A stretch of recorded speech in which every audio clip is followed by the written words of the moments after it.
অস্ট্রেলিয়ার বিপক্ষে ওয়ানডে সিরিজে তাওহিদ হৃদয়কে বাংলাদেশ কিভাবে ব্যবহার করে, কোন জায়গায় খেলায়, তার উপরে বাংলাদেশের পুরো ব্যাটিং লাইন আপের সাফল্য অনেকটা নির্ভরশীল। কেন? এই মুহূর্তে এন্টায়ার বাংলাদেশ স্কোয়াডে সবচাইতে ইনফর্ম ব্যাটার তাওহিদ হৃদয়। কথাটা আমি কেন বলছি একটু ঠান্ডা মাথায় মনোযোগ দিয়ে শুনবেন। শুধুমাত্র Dhaka premier division cricket league যদি আমরা দেখি, না প্রিমিয়ার ডিভিশন আমি পরে যাচ্ছি, ইন্টারন্যাশনাল, তাওহিদ হৃদয় সবশেষ 1.5 বছরে তার টোটাল ক্যারিয়ারের যত রান আছে ওয়ানডেতে তার 40% রান করেছেন এই 1.5 বছরে। একমাত্র 100টা এই সময়। ক্যারিয়ার এভারেজ যেখানে 40-এর নিচে 37-এর মতো, এই 1.5 বছরে তাওহিদ হৃদয়ের এভারেজ 45। এবার আসি প্রিমিয়ার ডিভিশনে। 101, 86, 71 সম্ভবত, ওই 71/24 বলে অগ্রণী ব্যাংকের সঙ্গে সবশেষ 3 ম্যাচে তাওহিদ হৃদয়ের run. Dhaka premier division cricket লিগের দ্বিতীয় হাইয়েস্ট রান স্কোরার, 430-এর মতো রান করেছেন। টপ 10 রান স্কোরারের মধ্যে ঢাকা প্রিমিয়ার ডিভিশন লিগে তিনি 2 জনের একজন যারা 100-র উপরে স্ট্রাইক রেটে রান করেছেন, 117। আমি নাম্বারগুলো এই জন্য বললাম যে একটু বুঝতে যেন সুবিধা হয়।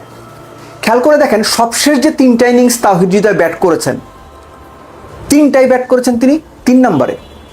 এর আগে আরেকটা 50 আছে তার, 82 সম্ভবত, সেটাতে ব্যাট করেছিলেন 4 নম্বরে। অর্থাৎ তাওহিদ হৃদয়ের যে জায়গাটা সেটা কোনোভাবেই 5-এর পরে না। কিন্তু আমরা দেখেছি কি এর আগে টপ অর্ডারে ওপেনারদের অ্যাকোমোডেট করতে গিয়ে তাওহিদ হৃদয়কে ঠেলে 6 নম্বরে নামিয়ে দেওয়া হয়েছে। এটা ভুল, আমার বিবেচনা এটা ভুল সিদ্ধান্ত। কেননা দলের সবচেয়ে ইনফর্ম ব্যাটসম্যানকে আপনি পুশ করতে করতে 6 নম্বরে নিতে পারেন না।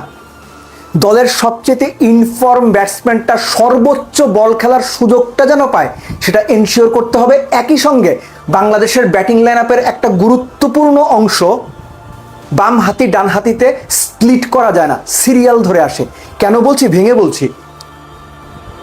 তানজিদ তামিম, সৌম্য, সাইফের যে ফর্ম, সাইফকে বাইরে রেখে আমি বলছি, তানজিদ তামিম, সৌম্য, শান্ত, টানা 3 জন বাঁহাতি।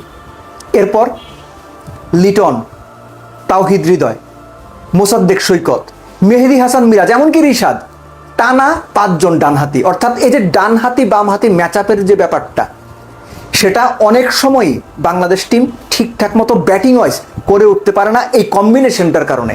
এই কারণেই বলছি তাওহিদ হৃদয় যেহেতু দারুণ ফর্মে আছেন, অস্ট্রেলিয়ার বিপক্ষে তার ব্যাটিং অর্ডারটা নিয়ে প্লিজ এক্সপেরিমেন্ট করেন না।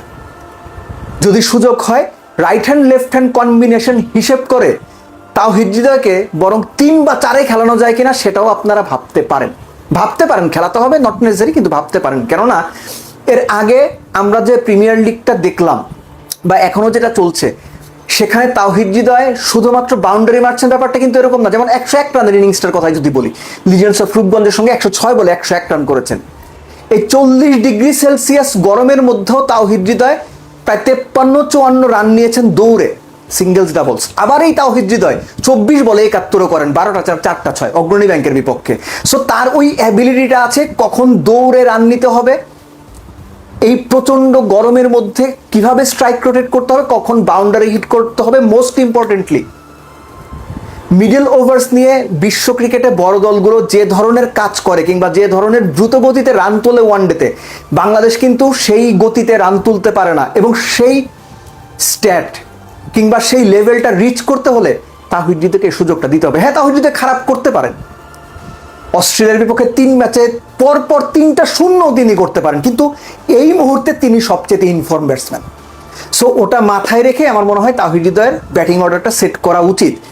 এটা বলার বা এই আলোচনার মূল উদ্দেশ্য হচ্ছে, এর আগে যেটা আমি বলছিলাম, আগেও দেখেছি যে ওপেনারদের অ্যাকোমোডেট করতে গিয়ে একজন ওপেনার 1 আর 2-এ, একজন 3-এ, একজন 4-এ এরকম করতে গিয়ে তাওহিদ হৃদয়ের অর্ডার নিচে নেমে আসে, এটা করলে লস হবে। সো এই লসটা যেন না হয়, তাওহিদ হৃদয়ের ফর্মে থাকা অবস্থার পুরো ফায়দাটুকু যেন বাংলাদেশের ব্যাটিং লাইন আপ নিতে পারে, এটা এনশিওর করা এখন দায়িত্ব। কেননা ভুলে যাবেন না, ওই যে বলছিলাম যে শুরুতে 3 জন বাঁহাতি তারপর 5 জন ডানহাতি, এটা কিন্তু অস্ট্রেলিয়ার জন্য গেম প্ল্যান করার ক্ষেত্রে অনেক বেশি সহজ একটা গেম প্ল্যান তাদের জন্য রেডি করে দিতে পারে, এই সুযোগটা দেওয়া যাবে না। সো ম্যাচ আপও যদি করতে হয় তাহিদ হৃদয়কে সেইভাবে ব্যবহার করা যেতে পারে। টিম ম্যানেজমেন্ট কিংবা কোচ ক্যাপ্টেনরা মিলে কী করবেন সিদ্ধান্ত তাদের, তারা অবশ্যই আমাদের চাইতে বা আমার চাইতে ভালো জানেন, ডেফিনেটলি ভালো জানেন। কিন্তু আমার জায়গা থেকে মনে হয় তাহিদ হৃদয়কে ইউটিলিটি ব্যাটসম্যান হিসেবে, ইনফর্ম ব্যাটসম্যান হিসেবে সর্বোচ্চ সুযোগটুকু দেওয়া উচিত, এবং সেটা যদি সম্ভব হয় তার প্রেফারেন্সের জায়গাতে, তাতে বাংলাদেশের ব্যাটিংয়ের জন্যই অস্ট্রেলিয়া সিরিজে ভালো হবে।